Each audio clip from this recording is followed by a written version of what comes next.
Hello प्यारे दर्शकों, आज हम बात करेंगे डायनासोर के बारे में। जी हाँ, वही डायनासोर जो विलुप्त हो चुके हैं, जिन्हें आप काफ़ी सारे मूवीज़ में, सोशल साइट में, वीडियोस में देखते आ रहे हैं, उनके बारे में सुनते आ रहे हैं। आज उसी डायनासोर के बारे में हम बात करेंगे। क्या आप जानते हैं कि डायनासोर के विलुप्त होने का आखिर क्या रहस्य है? आखिर वो क्यों विलुप्त हो गए? इसका आखिर क्या वजह रहा होगा?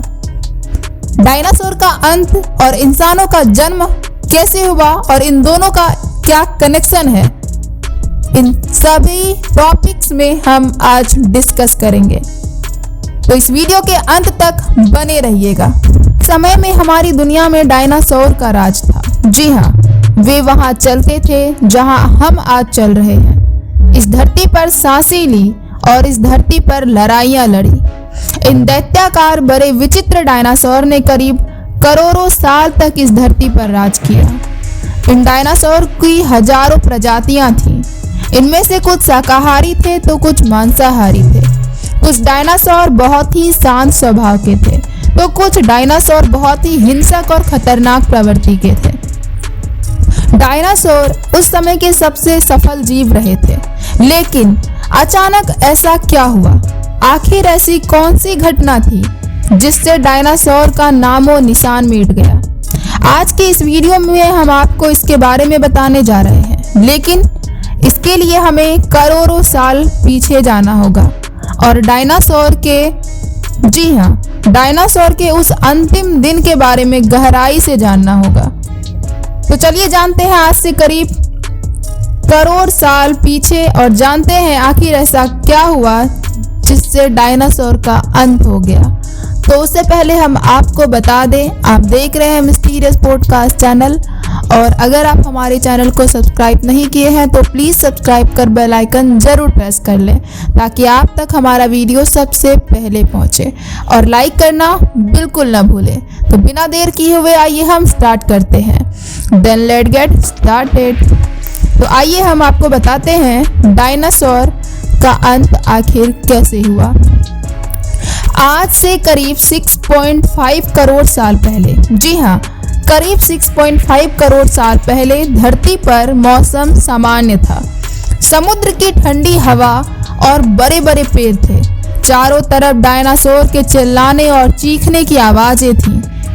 जब डायनासोर की सारी प्रजाति धरती पर बड़े आनंद से अपना जीवन गुजार रहे थे, तब 10 करोड़ साल पहले ही इनकी किस्मत लिखी जा चुकी थी। जी हाँ, 10 करोड़ साल पहले एक छोटा सा एस्टेरॉइड यानी कि धूमकेतु का टुकड़ा जो सुदूर अंतरिक्ष से आ रहा था और वह पृथ्वी से लगभग 20 करोड़ मील दूर मंगल और बृहस्पति ग्रह के बीच बने क्षुद्र ग्रह में घूम रहे थे। एक बड़े एस्टेरॉइड धूमकेतु से टकराता है। इस टकराव से उस बड़े एस्टेरॉइड की दशा और दिशा दोनों बदल जाती है और वह क्षुद्र ग्रह से निकलकर सीधे पृथ्वी की ओर 22,000 मील प्रति घंटे की स्पीड से बढ़ने लगता है। जब यह एस्टेरॉइड यानी कि धूमकेतु पृथ्वी के वातावरण के संपर्क में आया, तब इसकी रफ्तार बहुत ही ज्यादा बढ़ गई थी। उस वक्त इसकी रफ्तार करीब 70,000 किलोमीटर प्रति घंटा हो गई थी। पृथ्वी के वातावरण में घुसते ही घर्षण के कारण एक भयानक आग के गोले में वो एस्टेरॉइड बदल गया। इसकी रफ्तार इतनी ज्यादा थी कि सिर्फ 4 मिनट में, जी हाँ, सिर्फ 4 मिनट में अटलांटिक महासागर को पार कर लिया। कुछ ही क्षण में यह एस्टेरॉइड मैक्सिको की खाड़ी के पास जमीन से टकराता है और लगभग 35,000 डिग्री सेल्सियस की ऊर्जा वाला एक भयानक विस्फोट होता है। इस टकराव का विस्फोट लगभग 10 हाइड्रोजन बम के विस्फोट के बराबर था। जी हाँ, 10 हाइड्रोजन बम के विस्फोट के बराबर। यह विस्फोट इतनी शक्तिशाली थी कि इसके टकराते ही धरती की लाखों टन धातु अंतरिक्ष में चली गई। टकराव वाली जगह पर करीब 180 किलोमीटर चौड़ा और 20 किलोमीटर गहरा गड्ढा हो गया। 16 मिनट 40 सेकंड के बाद इस टकराव की वजह से धरती के अंदर चारों ओर बहुत ही बड़े बड़े भूकंप आने लगे। इस वजह से समुद्र की विशालकाय लहरों का निर्माण हुआ और एक के बाद एक सुनामी की लहरें चारों ओर बढ़ने लगी। भूकंप के कारण धरती पर मौजूद सभी सक्रिय ज्वालामुखी बाहर निकल गए, जिसकी वजह से हर जगह पर डायनासोर और कई सारे जीवों का विनाश शुरू हो गया। धरती के महाविनाश की प्रक्रिया आरंभ हो चुकी थी। इस भयानक विस्फोट से रेडिएशन की मात्रा इतनी बढ़ गई कि इसके 800 किलोमीटर के दायरे में आने वाले सभी जीव पूरी तरह जलकर खत्म हो गए। अब आपके मन में यह सवाल आ रहा होगा कि उड़ने वाले डायनासोर तो उड़कर बच निकले होंगे, तो वे कैसे खत्म हो गए? तो आइए हम आपको बताते हैं। लेकिन उड़ने वाले डायनासोर जमीन से तो बच निकले, पर जो मेटल पृथ्वी से अंतरिक्ष में गया था वो ग्रेविटी के कारण आग के गोले बनकर पृथ्वी पर बरसने लगे, जिससे पेड़ पौधे वनस्पति सहित सारे जीव खत्म हो गए। विस्फोट के 90 मिनट बाद तापमान 200 डिग्री के ऊपर चला गया, जिसकी वजह से जो डायनासोर या अन्य जीव विस्फोट के इलाके से हजारों मील दूर थे वो भी इस गर्मी से बच नहीं पाए। इस महाप्रलय से धरती पर कुल 90% प्रजाति लुप्त हो गई थी और जो 10% जीव बच गए थे उनमें से भी सिर्फ वही जीव जिंदा रहे जिनका वजन 25 किलोग्राम से कम था। इसका कारण यह था कि इस महाप्रलय की वजह से धरती पर सभी मात्रा में वनस्पति और जीव नष्ट हो चुके थे, जिनकी वजह से ये बड़े जानवर अपना पेट नहीं भर सकते थे और डायनासोर का काल खत्म हो गया। यह महाप्रलय नए और छोटे जीवों के लिए बहुत ही लाभदायक था। इस प्रलय में मैमल्स जैसे प्रजाति बच गई थी, लेकिन मैमल्स क्या थे आखिर और कैसे बच गए? मानव कैसे धरती पर आए? तो चलिए हम आपको बताते हैं। मैमल्स यानी कि स्तनधारी जीव, इन्होंने खुद को इस महाविनाश से बचा लिया था। अत्यंत गर्मी से बचने के लिए वो जमीन के अंदर रहने लगे थे और जिंदा रहने के लिए उन्होंने सब कुछ खाना शुरू कर दिया था। धीरे धीरे अब धरती फिर से सामान्य होने लगी थी और फिर से नए नए पेड़ पौधे उगने लगे थे। धरती पर जो जीव बचे थे उनमें से अलग अलग प्रजाति की उत्पत्ति हुई। उनमें से कई सारे जीव थे जिनके हाथ और पैर हमारी तरह ही थे। उनके शरीर में धीरे धीरे बदलाव होता रहा और वो अब सीधे खड़े होकर चलने लगे थे। वातावरण में लगातार बदलाव होने से शुरू हुए, जिसकी वजह से धरती के दो बड़े भाग आपस में टकरा गए और हिमालय जैसा बहुत ही बड़ा पर्वत उत्पन्न हुआ। यह वही शिखर है जो दुनिया का सबसे बड़ा शिखर है, जिसे हम जानते हैं माउंट एवरेस्ट के नाम से। इस पर्वतमाला की वजह से मौसम के पैटर्न बदलने लगा, जिसके चलते पृथ्वी ठंडी होने लगी और इसमें गिरने वाला बर्फ आगे चलकर कई सारी नदियों के निर्माण का कारण बना। जी हाँ, करीब 2 करोड़ साल पहले ग्लोबल कूलिंग हुई, जिसके चलते घास के मैदान बढ़ने लगे और जंगल घटने लगे। तब ऐसे जानवर विकसित हुए जो खुले मैदान में रहने योग्य थे और इन्हीं में दूसरे जानवर को खाने वाले जीव भी मौजूद थे। डायनासोर तो खगोलीय घटना के कारण नष्ट हो गए, मगर मनुष्य प्रजाति अपनी ही हरकतों के कारण नष्ट हो जाएंगे और पूरी तरह खत्म होंगे। कोई नाम लेवा भी नहीं बचेगा। डायनासोर युग के अंत के लिए कहा जाता है कि एक बहुत बड़ा एस्टेरॉयड धरती से टकराया था, जैसा कि हमने आपको बताया, जिससे पैदा हुए विस्फोट ने विशालकाय जानवरों का वजूद खत्म कर दिया। लेकिन इस विस्फोट की टाइमिंग को लेकर एक डॉक्यूमेंट्री में बहुत दिलचस्प तथ्य सामने आया है। द डे डायनासोर डाइड नाम की इस डॉक्यूमेंट्री में बताया गया है कि जिस एस्टेरॉयड ने डायनासोर का अंत किया, अगर वह धरती से 30 सेकेंड जल्दी या 30 सेकेंड देर से टकराता तो उसका असर जमीनी भूभाग पर इतना कम होता कि डायनासोर खत्म नहीं होता। ऐसा इसलिए क्योंकि 30 सेकेंड की देरी या जल्दी गिरने की स्थिति में वह जमीन की बजाय समुद्र में गिरता। यह एस्टेरॉयड 6.6 करोड़ साल पहले मेक्सिको के युकटॉन प्रायद्वीप से टकराया था, जिससे वहां 111 मील चौड़ा और 20 मील गहरा गड्ढा बन गया था। वैज्ञानिकों ने इस गड्ढे की जांच की तो वहां की चट्टान में सल्फर कंपाउंड पाया गया। एस्टेरॉयड की टक्कर से यह चट्टान वाष्प में बदल गई थी, जिसने हवा में धूल का बादल बना दिया था। इसके परिणाम स्वरूप पूरी धरती नाटकीय रूप से ठंडी हो गई और पूरे 1 दशक तक इस स्थिति में रही। उन हालात में अधिकतर जीवों की मौत हो गई।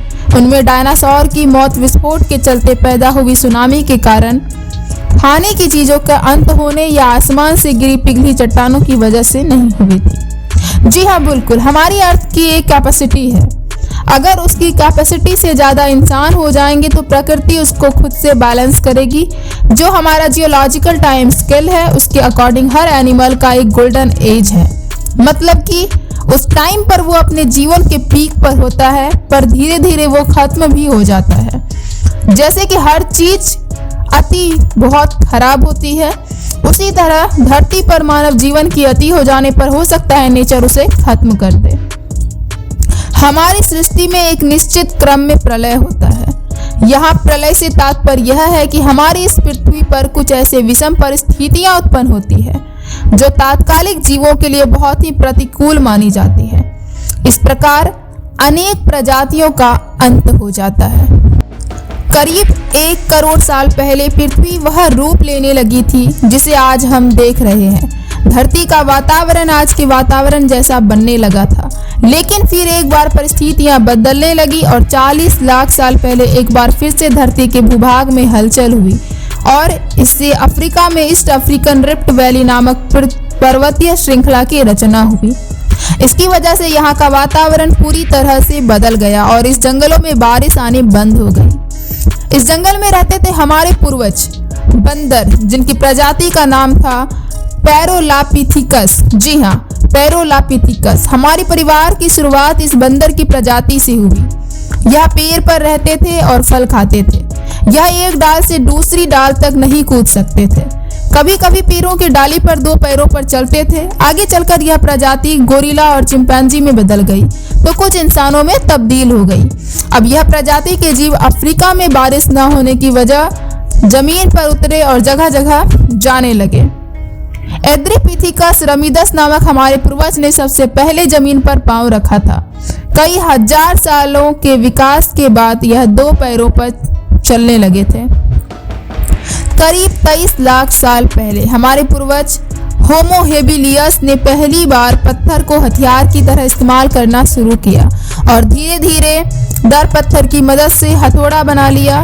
कुछ सालों बाद जैसे जैसे समय बिताया गया वैसे वैसे हमारे उन पूर्वज का दिमाग भी मजबूत बनता गया और अब वह शिकार के लिए आपस में लड़ने की बजाय समूह में शिकार करने लगे थे। यह थे हमारे पूर्वज होमो इरेक्टस, जो अन्य जानवरों से ज़्यादा होशियार थे।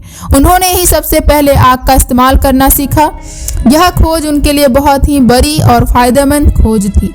यह उनको ठंडी से राहत दिलाती थी और अंधेरों में रोशनी दिलाती थी। उन्होंने आग पर मांस को पकाना सीख लिया था। करीब 2 लाख साल पहले आज के इंसान हमें बोलना शुरू कर दिया था। पहली कोई भी जानकारी एक दूसरे से पीढ़ी या जीव तक पहुंचने लगी थी। जी हाँ, यही वो आखिरी कदम था।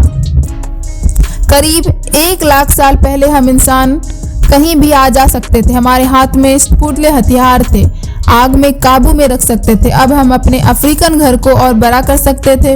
इंसानों के दूर दूर जाने से बहुत बड़े बदलाव आए और अब एक महाद्वीप से दूसरे महाद्वीप में रहने लगे थे। इसी वजह से हम उन चीज़ों से बचे और वानरों के मुकाबले बहुत ही बड़े स्तनधारी थे जो खत्म हो गए। जी हाँ, धीरे धीरे हम इंसान पूरी दुनिया में फैल गए और मौसम के अनुसार हुलिया भी बदल गया। खेती शुरू हुई और जानवरों को पालना शुरू किया। शहरों का निर्माण शुरू किया। धीरे धीरे हमारा विकास और ज़्यादा बढ़ गया और हम विज्ञान में आगे बढ़ने लगे। अब हम आधुनिक दुनिया तक पहुंच गए हैं, लेकिन हमारा विकास अभी भी रुका नहीं है। हमें और भी विकसित होना बाकी है और जैसे जैसे समय बदलेगा हमारा विकास भी बदलेगा। दोस्तों, अगर आपको डायनासोर का अंत कैसे हुआ, डायनासोर का अंत और इंसानों का जन्म कैसे हुआ, यह वीडियो में आपको यह जानकारी आपको पसंद आई हो तो अपने दोस्तों के साथ यह वीडियो शेयर करें और लाइक करना बिल्कुल ना भूलें और कमेंट कर अपनी राय हमसे ज़रूर साझा करें और सब्सक्राइब कर बेल आइकन जरूर प्रेस कर ले ताकि आप तक हमारा वीडियो सबसे पहले पहुंचे और आपका सपोर्ट हमें मिलता रहे, क्योंकि आपका सपोर्ट हमारे लिए काफ़ी मायने रखता है। हमें मोटिवेशन प्रदान करता है जिससे हम आपके लिए लगातार नई नई वीडियोस, नई नई जानकारियाँ, नई नई रहस्य भरी बातें हम आपके लिए लाते रहें। तो प्लीज़ सब्सक्राइब जरूर करें। तो मिलते हैं नेक्स्ट वीडियो के साथ। अभी के लिए धन्यवाद। जय हिंद, जय भारत, सुखी रहे, स्वस्थ रहें।